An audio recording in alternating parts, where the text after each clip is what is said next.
तो कुछ लिमिटेशंस होती थी उनके दान की। जहां जाते थे वहीं दान हो पाता था। जब से वो शरीर से मुक्त हुए, चाहे पार्श्वनाथ भगवान हो चाहे महावीर भगवान हो, जब से वो शरीर से मुक्त हुए तब से उनके अंदर ये क्षमता आ गई कि वह अनंत लोगों को दान दे करके, अनंत लोगों को ज्ञान दे करके, अनंत लोगों को सुख का दान दे करके उन्हें अपने पास बुला सकते हैं। तुम्हें बस जाने की इच्छा होनी चाहिए। समझ में आ रहा है? तो भगवान अनंत दान देने वाले अनंत दानी हैं। ये मत सोचना कि भगवान की भक्ति हम यूं ही कोरे कोरे करते रहते हैं और भगवान से हमें कुछ मिलता नहीं है। ये आपका बहुत बड़ा भ्रम है और ये बहुत बड़ा अज्ञान है कि आप ये सोचें कि हमें भगवान से कुछ मिलता नहीं। ये भ्रम भी मैंने इस वर्धमान स्तुति में तोड़ा है। समझ में आ रहा है कि भगवान, लोग तो सोचते हैं कि आप वीतराग हो गए, आप कुछ देते नहीं।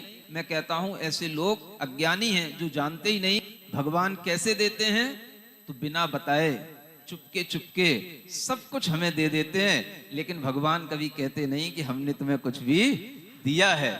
ऐसा अपने मन में भगवान से भक्ति का भाव जोड़ करके आप भगवान की भक्ति करेंगे तो आप देखेंगे आपके आसपास सब कुछ होगा। समझ में आ रहा है? सारी खुशियां आपके आसपास होंगी।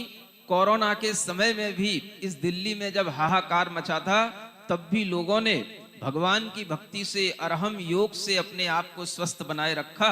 और आज भी लोग जो उस समय पर इस तरह से ध्यान से, भक्ति से, ज्ञान से जुड़े रहे, आज भी सब लोग हमारे सामने बैठे हैं और सब लोग आज भी भगवान की भक्ति में तत्पर हैं।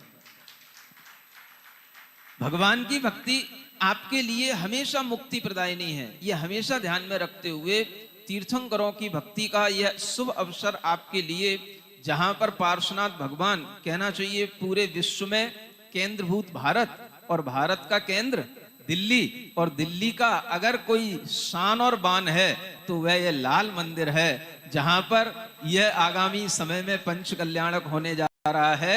और उस पंच कल्याणक में अगर आप शामिल होते हैं तो अपने आप को यह सौभाग्यशाली मान सकते हैं कि ऐसे भगवान के पंच कल्याणक जो हमने साक्षात रूप से नहीं देखे, लेकिन उन पंच कल्याणकों का प्रारूप जो हमारे सामने अनेक प्रकार के विधि विधानों के माध्यम से सामने आता है, हम इसी से भगवान के पंच कल्याणकों की महिमा को समझ करके तीर्थंकर भगवान की महिमा को समझ सकते हैं। यह हमारे अंदर मनोभाव रहेगा तो मैं समझता हूं जैसे चातुर्मास के सभी कार्यक्रम बड़े अतिशय रूप से संपन्न हुए हैं, यह पंच कल्याणक भी अतिशय रूप से संपन्न होगा। बोलिए महावीर भगवान की। आचार्य गुरुवर से विद्या।